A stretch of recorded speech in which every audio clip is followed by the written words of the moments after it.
చూడండి మా గేదెలు చూడండి, ఇలాగైతే కాస్త ఎండలో ఉంటుంది.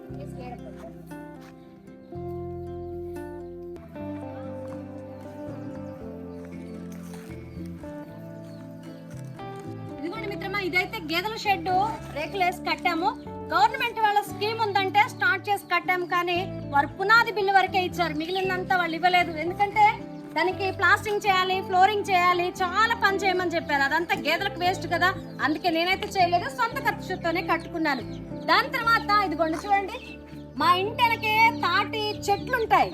ఆ తాటి ఆకులతో మరి ఈ పాకైతే వేసుకున్నాం, ఎందుకంటే అది బాగా వేడిగా ఉంటుంది, ఇదైతే చల్లగా ఉంటుందని ఈ పాకైతే వేసాను. చూడండి మిత్రమా, ఇందులో 3-4 గేదెలు కట్టేసుకోవచ్చు. కాకపోతే వర్షం వచ్చినప్పుడు మాత్రము గేదెలు గడ్డి తినడానికి ఇబ్బంది అవుతుంది.